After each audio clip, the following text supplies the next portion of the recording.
bone and joint injuries. First, the multiple injuries to the skeletal system, including to the bones, joints, and ligaments, and to the adjacent soft tissues are common in all types of major accidents. First is fracture. A fracture is a break or crack in a bone. And number one is the sample of the fracture is closed fractures.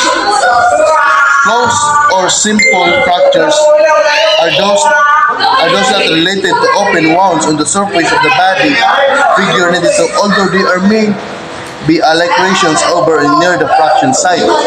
And the second is open fractures. Open fractures or compound fractures are those associated directly with open wounds. An open fracture may result from external violence. Dislocation. A dislocation is an injury to the capsule and ligaments of a joint that result in displacement of a bone end of the joint. And the third is fracture dislocation. A fracture dislocation is a dislocation associated with a fracture. And the fourth is sprain. A sprain is an injury to a joint, ligament, or a muscle tendon in the region of a joint. It involves the partial tearing or stretching of these structures. Injuries to blood vessels, and contusions of the surrounding soft tissues without dislocation or fracture. And the fifth is strain. A strain is an injury to a muscle that results from overstretching. It may be associated with a sprain or a fracture. And this is the kind of fractures. One is causes. The most common causes of fractures are motor vehicle accident or accident related to phones and recreational and sports activities. Some fractures result from very slight injuries, particularly in older people because of prevalent abnormal bones. And the second is signs and symptoms. If an accident victim is conscious, he will usually be able to provide clues to possible fractures. He may recall his positions before the injuries and relate what happened, as he fell or struck some object in addition. The other signs of fractures include difference in the shape and length of the corresponding bones on the two sides of the body. The second is obvious obstructions, and the third is swelling, and the fourth is dislocation. And the fifth is pain or tenderness to touch. And let's move to the open fraction. Open fraction is an open fracture. The one usually is caused by a broken bone and that tears through the skin, and most causes slips back. Again, sometimes the wound is caused by the machinery by a muscle. And the third is objectives. First, to provide all necessary first aid care, and the second, to keep the broken bone ends and the adjacent joints from moving, and the third is to give care for shock. And the fourth tips is first aid principle. To maintain an open airway and apply artificial respirations if indicated. And the second is to rescue if necessary and to protect against further injury. And the third, to call for an ambulance indicated or medical assistance. And the fourth, to prevent motions of the injured. And the bone and joint injuries. Strain is an injury to a muscle that results from overstretch.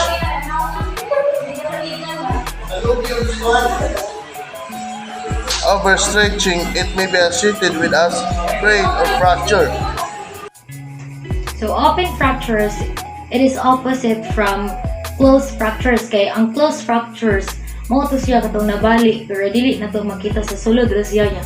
When we say open fractures, mo niya kanang makita gani mo ba gani nabali siya kay kanang nigawas ang buko gali, or it occurs when the fractured bone penetrates through the skin. So the main factors of kaning open fractures kay due to high energy injuries such as kanang mga car accident, crashes, falls, or sports-related injuries. So, ang open fractures kay much more serious tungod sa kanang tissue damage, bleeding, and the danger of infection. So, why it is danger of infection? Kay tungod ang fracture area is always ma-contaminate gali mong kanang kuan siya kanang danger of infection. So, the objectives of this lesson is to provide all necessary first aid care.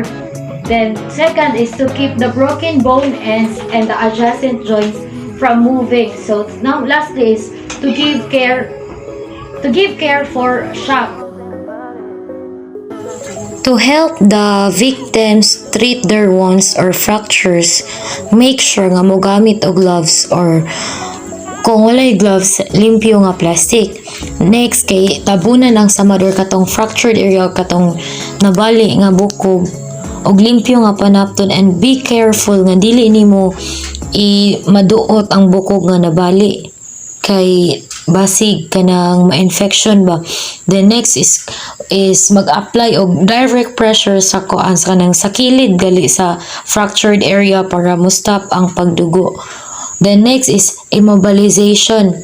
So, dire sa immobilization, we are going to use splints. So, when we say splint, money or devices nga ato i-apply to the arm, legs, or trunk to immobilize the injured part when a fracture is suspected. So, splint is very important to protect the victim against further injury during transportation for medical treatment. So, ang kaning splint kay mao ni ang more gigamit gali para ma-maintain ang nga straight ang katong fractured area sa victims para dili avoid gali ang mga extra movements nga can cause nga mas grabe na noon to ang katong nabali nga bukog. Do not attempt to push a protruding bone and back kay basig kanang mo grabe noon or ma-infection.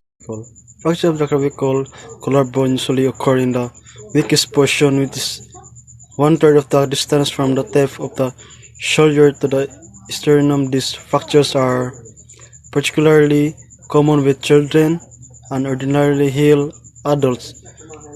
So first aid consists of applying a sling to elevate the without complication in 2 or 3 weeks twice a victim's arm and shoulder blade which fall because of the loss of support from the clavicle, and then binding the arm to the victim's chest. About a shoulder. First, fracture of the scapula. A fracture of the scapula shoulder blade is generally the direct result of the impact of a fall or an automobile collision. Dislocations of the shoulder joint, sprains, and contusions are common in this area. First aid consists of applying a sling and bandaging the victim's upper arm to his chest. The splint shall be adequately padded between the splint and the skin, especially upper body place. The ends of bird splints should also be well padded unless they extended beyond the body. Second one is splints may be held in a place by strip of clothes torn from skirts or other material large handkerchiefs, neckties, cravat bandage, or other similar material. Joints should be mobilized above and below the location of the suspected fracture. In fractures of the arm, check the pulse in the wrist and smack the fingers frequently for swelling or flesh discoloration, which is a good indication that the bandage are too tight. If the victim complains of numbness, tingling sensation, or inability to move his fingers or toes, loosen ties immediately. Otherwise, permanent nerve damage may result if splints are used in fractures of legs or feet, and these symptoms suffer loosen the bandage. Remove the victim's shoes unhoes and examine its toes repeatedly for color changes or swelling. If the signs appear, it may be necessary to further loosen, bandage, or replay them. So it is important to remember that a person often can move fast below the break with little or no pain. It's also important to remember that he should not move the injured. He should not move the injured part. The scapula or shoulder blade is the bone located at the back of your shoulder between the shoulder and the spine. It is generally easy to feel. Fractures of the scapula are most often caused by direct trauma from the back or side. Bone injury. Bone injury fractures and bone brushes are both painful injuries caused by a strong force hitting your body. Usually, a fall, car accident, or sports injury. The difference is how damaged your bone is. Your bone are living tissue that can get worse and lots of the same way in skin. Joint injury. Joint injury occurs when the ligaments surrounding stretch or tear. Joint injuries. Sprains that falls, collisions, or lime twist. Joint occurs when the ligaments surrounding the joint stretch or tear. Number 2, fractures of clavicle. Fracture is a break the collarbone, one of the main bones in the shoulder. This is a type of fairly common, accounting about 5% of an adult fractures. Most clavicle fractures occur when a fall onto the shoulder or an outstretched arm puts enough pressure to the bone and it snaps or breaks.